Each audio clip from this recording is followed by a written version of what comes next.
warahmatullahi wabarakatuh. Kami dari kelompok 4 akan mempresentasikan tentang identifikasi kebutuhan media dan sumber belajar untuk anak usia dini.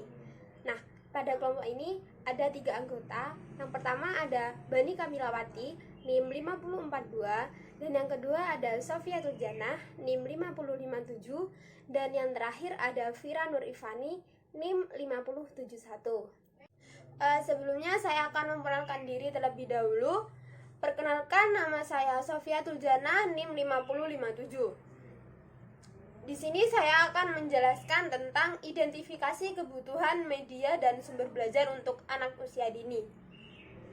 Nah, pada kegiatan pengelolaan media yang digunakan dalam pembelajaran, terdapat salah satu unsur kegiatan, yaitu kegiatan pengadaan media pembelajaran. Nah, pada pengadaan media yang digunakan dalam proses pembelajaran ini ada 2 cara yang bisa kita lakukan. Yang pertama dengan cara pembelian media pembelajaran tersebut, atau yang kedua membuat sendiri media yang dibutuhkan pada saat proses pembelajaran. Nah, secara teoritis, jika ditinjau dari sisi kesiapan, pengadaan media pembelajaran digolongkan menjadi 2 golongan. Yang pertama yaitu media jadi, dan yang kedua adalah media rancangan. Nah, yang pertama yaitu media jadi. Media jadi ini biasa disebut juga dengan media by utilization. Kenapa demikian? Karena media ini sudah menjadi komoditi dan sudah terjual bebas di pasaran dalam keadaan siap digunakan, seperti itu. Nah, yang kedua yaitu media rancangan. Media rancangan ini juga biasa disebut dengan media by design. Kenapa demikian? Karena masih diperlukan proses perancangan serta persiapan secara khusus agar dapat mencapai tujuan pembelajaran yang diinginkan oleh guru. Nah, dari masing-masing media ini pasti memiliki kekurangan dan kelebihan sendiri. Contoh kelebihan dari media jadi, yaitu kita lebih hemat waktu, hemat tenaga, dan hemat materi juga, karena kita tidak perlu untuk merancang sedemikian rupa agar membentuk atau agar menjadi media yang kita inginkan. Jadi kita tinggal beli saja gitu, lebih hemat segalanya gitu. Namun kekurangannya bisa saja dari media tersebut terdapat kekurangan. Kekurangannya kita tidak bisa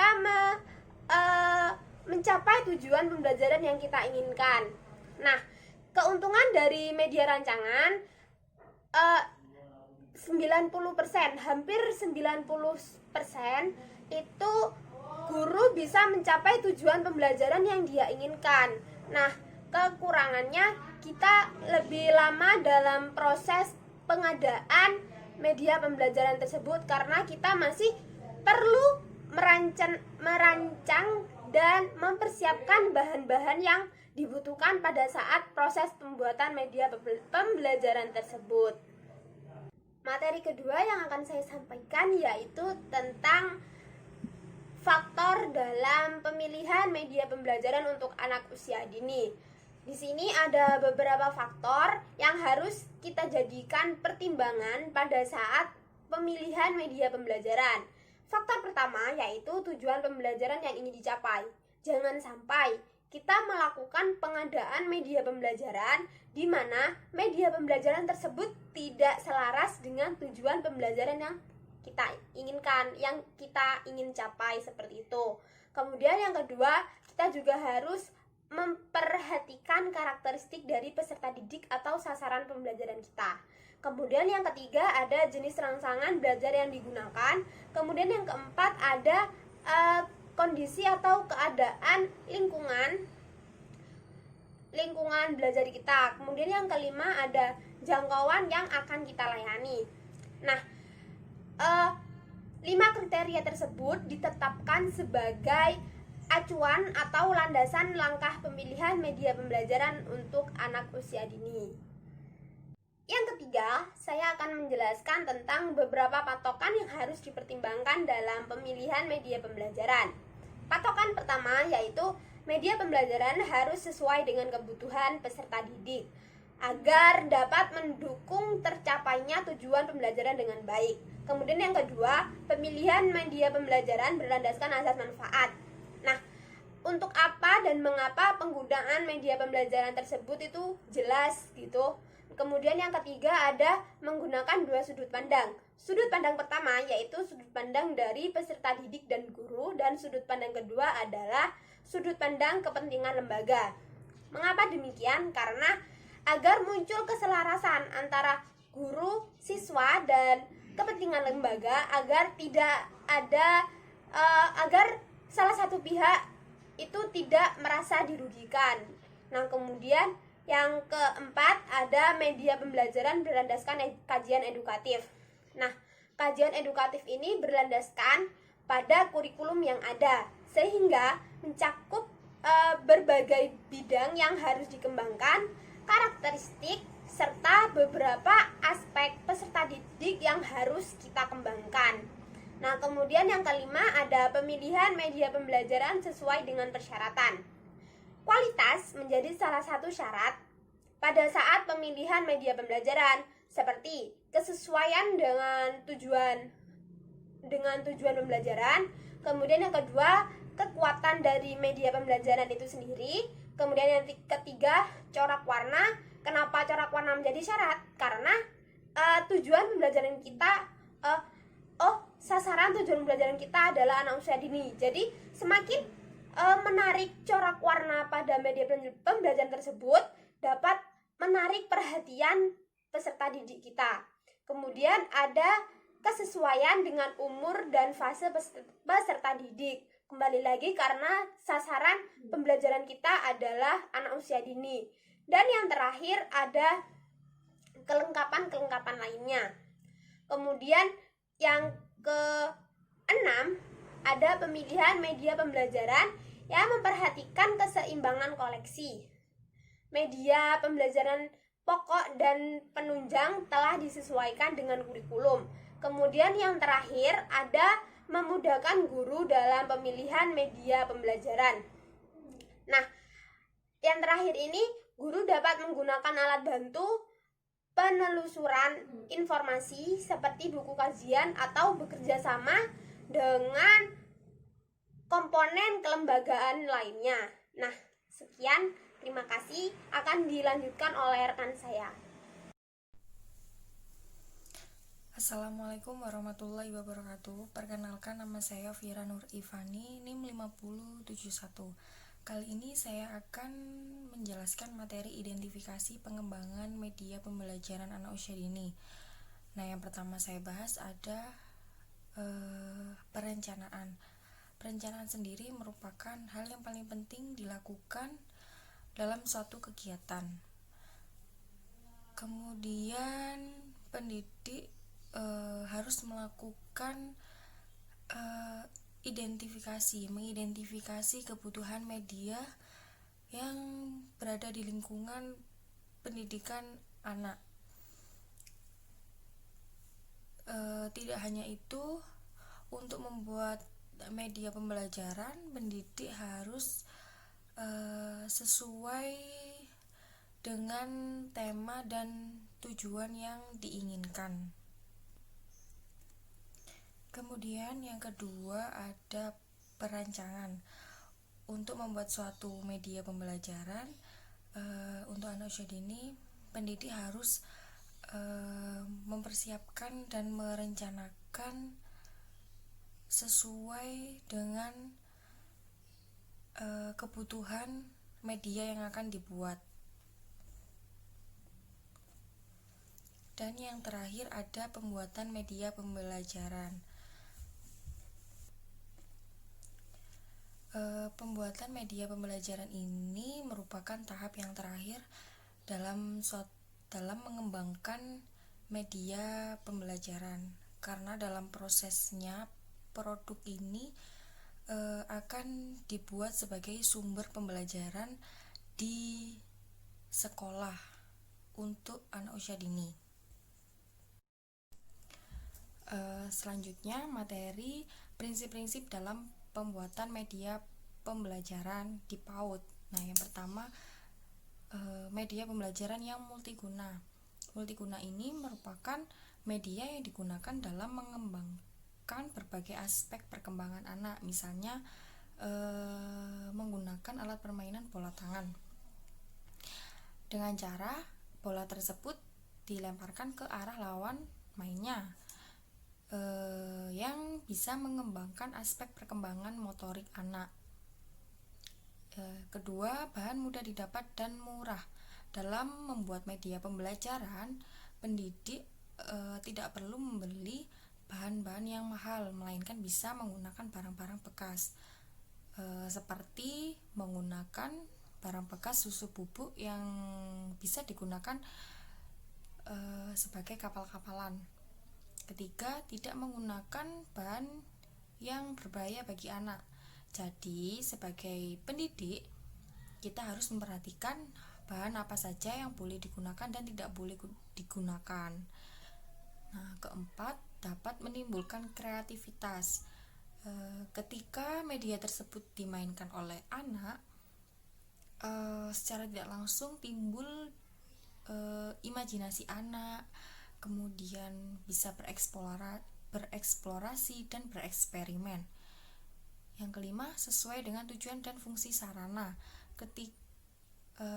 Setiap media pembelajaran memiliki fungsi yang berbeda, tetapi pendidik menjadikan fungsi dan tujuan ini menjadi satu dalam membuat media pembelajaran untuk anak usia dini. Nah, yang keenam, dapat digunakan secara individual, kelompok, dan klasikal.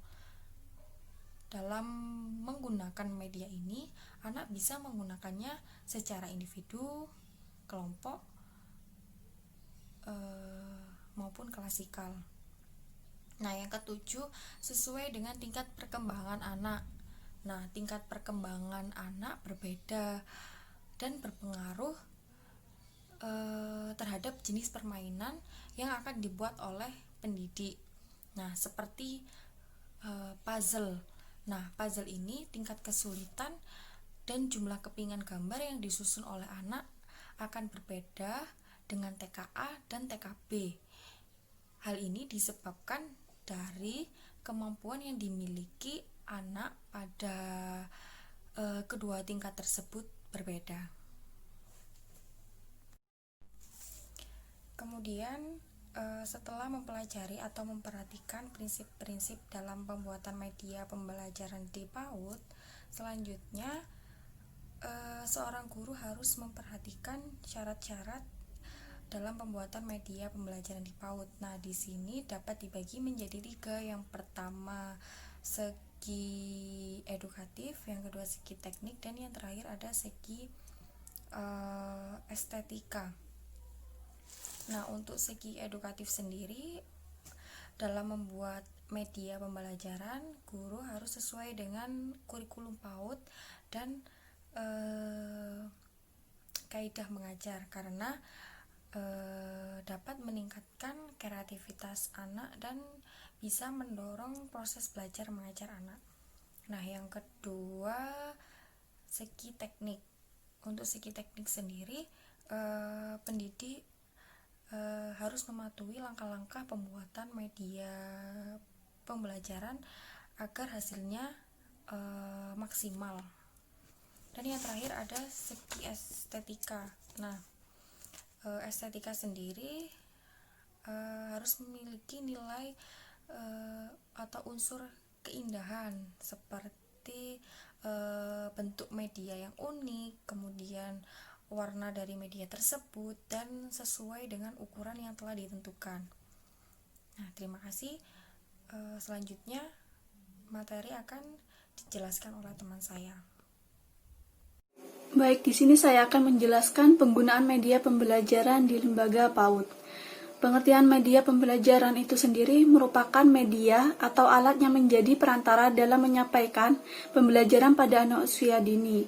Karena anak usia dini tidak bisa lepas dari media pembelajaran.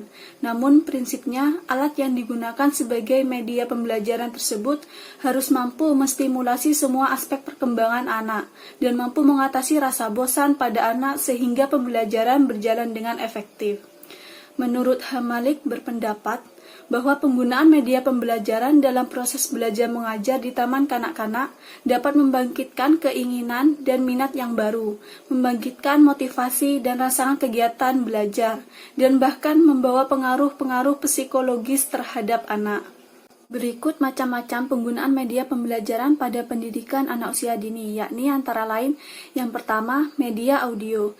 Media audio itu sendiri merupakan sebuah media pembelajaran yang mengandung pesan-pesan hanya dalam bentuk auditif, yakni pendengaran, serta hanya mengandalkan kemampuan suara saja, seperti radio dan kaset. Untuk pendidikan anak usia dini, media ini dapat digunakan untuk memutar sebuah cerita ataupun lagu-lagu untuk anak-anak. Melalui media ini, anak diperintahkan untuk menyimak, mendengarkan, bahkan meniru cerita atau lagu-lagu yang sedang diputarkan. Manfaat media audio bagi anak usia dini yaitu dapat merangsang perkembangan imajinasi dan perkembangan bahasanya. Oleh karena itu, untuk dapat memanfaatkan media audio dengan baik, media ini harus dipersiapkan secara maksimal, seperti besarnya kecilnya volume suara, serta intonasi suara yang diperdengarkan. Intinya adalah seorang anak dapat menangkap dan memahami suara yang didengarnya, baik itu cerita maupun lagu anak-anak. Yang kedua, media visual. Media visual itu sendiri merupakan media yang dapat digunakan untuk menyampaikan pesan atau informasi melalui penglihatan yang berbentuk simbol-simbol visual. Terdapat dua bentuk media visual, yaitu media grafis dan media proyeksi. Media grafis merupakan media visual yang mengkomunikasikan antara fakta dan data yang berupa gagasan atau kata-kata verbal dengan gambar, seperti poster, kartun, dan komik. Sedangkan media proyeksi merupakan media proyektor yang mempunyai unsur cahaya dan lensa atau cermin, misalnya OHP, slide, dan film strip. Dibandingkan dengan media audio, media visual itu sendiri dalam situasi tertentu lebih baik digunakan sebagai media pembelajaran, khususnya bagi anak usia dini. Dengan menggunakan penglihatannya, seorang anak akan dapat mengetahui dengan persis tentang sesuatu yang sedang dipelajarinya. Hanya saja bagi anak yang memiliki keterbatasan dalam penglihatannya, media ini kurang pas untuk diterapkan dalam pembelajaran. Ketiga, media audiovisual. Media audiovisual merupakan media yang mempunyai unsur suara dan unsur gambar. Jenis media ini dibedakan menjadi dua, yaitu audiovisual diam dan audiovisual gerak. Audiovisual diam yaitu media yang menampilkan suara dan gambar diam, seperti film bingkai, film rangkai suara, buku bersuara, dan cetak suara. Yang kedua, audiovisual gerak, yaitu media yang dapat menampilkan suara dan gambar yang bergerak, seperti film suara dan kaset video. Penggunaan alat peraga dalam kegiatan pembelajaran bagi anak usia dini hendaknya disesuaikan dengan kebutuhan anak berdasarkan pertumbuhan dan perkembangan, serta alur dunia anak adalah dunia bermain. Yang keempat, media lingkungan. Lingkungan adalah suatu tempat atau keadaan yang dapat mempengaruhi pertumbuhan dan perkembangan seseorang. Artinya, media lingkungan di sini dalam proses pembelajaran, anak-anak dikenalkan atau dibawa ke suatu tempat yang dapat mempengaruhi pertumbuhan dan perkembangannya. Lingkungan di sini dapat berupa taman sekolah, perkebunan, museum, dan kebun binatang, maupun ke tempat-tempat wisata yang mempunyai nilai-nilai pendidikan di dalamnya.